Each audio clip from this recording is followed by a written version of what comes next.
ஆஹா நந்தினி, உன்னுடைய காதலை புரிஞ்சிக்காத கசடன் நான். என்னை மன்னிச்சிடு. ஆமா, நம்ம கல்யாணத்தை சீக்கிரமே முடிச்சுட்டேன். ஆனால் அதற்கு ஒரு தடை இருக்கிறதே. தடை எங்கே போச்சு? என்னுடைய படை சும்மா வெட்டி சாட்சிப்படுற. நீ ஒண்ணு அதுக்கு கவலைப்பட வேண்டாம். பைத்தியம். ஆமா, நான் ஒரு ராஜாவைத்தான் கல்யாணம் செய்து கொள்வேன் என்பது என் சபதம். சரி, அப்ப நானும் ஒரு ராஜா தானே? இல்லையே, நீங்கள் ராஜாவின் தம்பி, வெறும் யுவராஜா. இன்னைக்கு வெறும் யுவராஜாவா இருக்கலாம், ஆனா வருங்கால மகாராஜா நான் தான். அதுதான் இல்ல, வளர்ந்து வருகிற விக்ரமன் தான் வருங்கால மகாராஜா. ஐயோ, அப்படின்னா எங்கது? அஞ்சாதீர்கள், பரம்பரை சொத்தாகி இந்த சிம்மாசனத்திலே உங்களுக்கும் பாதி உரிமை உண்டல்லவா? கட்டாயம். நாளைக்கே போய் பாதி சிம்மாசனத்துல உட்கார்ந்துக்கிறேன். கழுத்தை பிடித்து தள்ளி விடுவார்கள். அப்படின்னா என்னதான் செய்ய சொல்ற?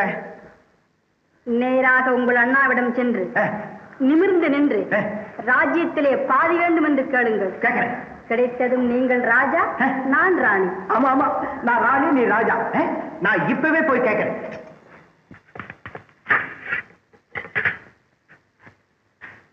பிரபு, என் வாழ்க்கைக்கு வழிகாட்டியது நந்தினி தேவியார் தான்.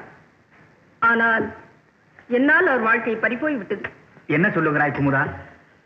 எப்படியாவது இளவரசியின் வாழ்விலே மறுமலர்ச்சி ஏற்பட வேண்டும். நந்தினி தேவியை தங்கள் தம்பிக்கு மணமுடித்து விட்டார்.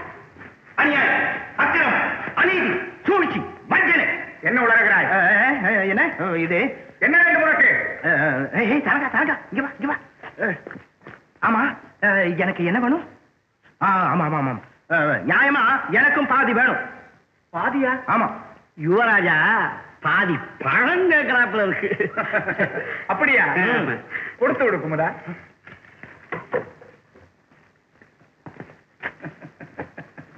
திருப்தி தானே?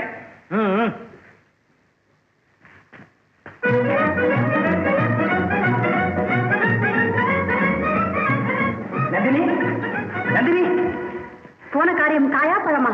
பாதி பழம். இது என்ன பைத்தியக்காரத்தனம்? நானா பைத்தியம்? எங்க அண்ணா தான் பைத்தியம். நான் பாதி ராஜ்யம் கேட்டா பாதி பழத்தை கொடுத்து அனுப்பிச்சிட்டாரு. நீங்கள் ஒரு நாளும் ராஜாவாக போவதில்லை. என் கனவுகள் உங்களால் நிறைவேறப் போவதில்லை. ஆமா, அப்படின்னா நம்ம கல்யாணத்தை விரைவில் முடித்து விட வேண்டியதுதான். குமுதா, இளவரசி, தங்களுக்கும் யுவராஜாவுக்கும் திருமணம் நடத்த அரசர் கூட சம்மதித்து விட்டார். எங்கே போகிறீர்கள்? எங்கும் இல்ல, எனக்கு முக்கியமான வேலை இருக்கு. நான் அப்புறமா வரேன். இளவரசி, உங்கள் இருவருக்கும் விவாகம் நடந்து ஒரு குழந்தையும் பிறந்தால் இந்த எதிர்கால சக்கரவர்த்தியுடன் விளையாட ஒரு குட்டி யுவராஜா கிடைத்து விடுவார். எதிர்கால சக்கரவர்த்தி அவர்களே, பாருங்க, வேற்றுமுகம் என்பதால் வெட்கப்படுகிறார். விக்ரமா, இவர்கள் தான் நம் இளவரசி. போமா.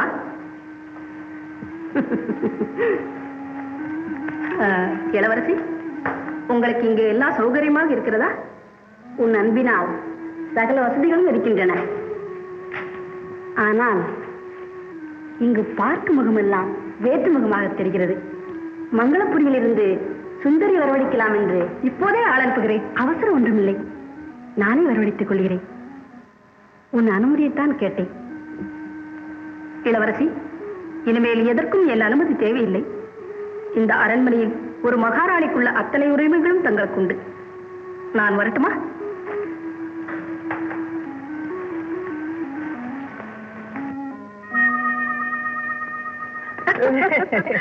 முக்கியமான வேலை இருப்பதாக ஓடி வந்தீர்களே, அது இதுதானா? ஆமா.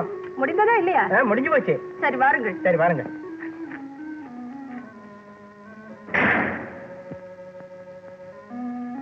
சுந்தரி,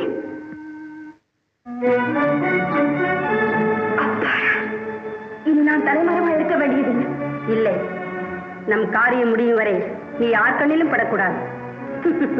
சுந்தரி, கேட்டாய் அவள் திமிரான பேச்சு? நான் அசற்று அழகேசனை மணந்து கொள்ள வேண்டுமா? என் வயிற்றில் பிறப்பவன் யுவராஜாவா, இவள் மகன் மகாராஜாவா?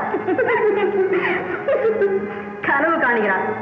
சுந்தரி, நம்முடைய திட்டம் நான் தேடி கண்டுபிடித்து விட்டேன். நமக்கு தேவையான ஆள்.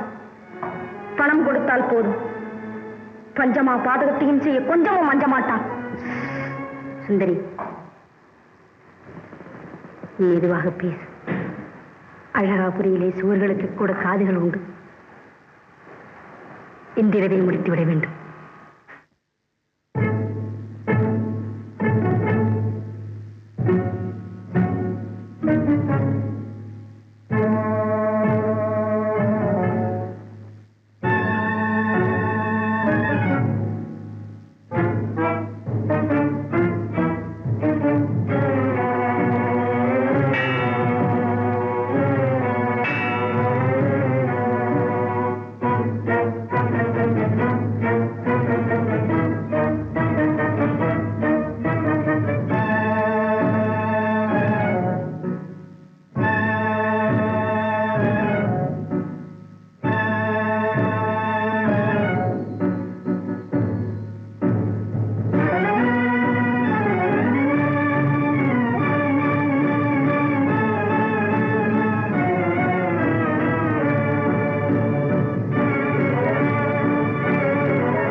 தேவி, ஒரு நல்ல செய்தி. நம் கண்மணி கிடைத்து விட்டானா? குழந்தை விக்ரமன் உயிரோடு இருப்பதாக நமது அரண்மனை ஜோசியர்கள் எல்லோரும் கூறுகிறார்கள். கவலைப்படாதே தேவி, நம் குலதெய்வமான விநாயக பெருமான் குழந்தை விக்ரமனை எப்படியும் காப்பாற்றுவார்.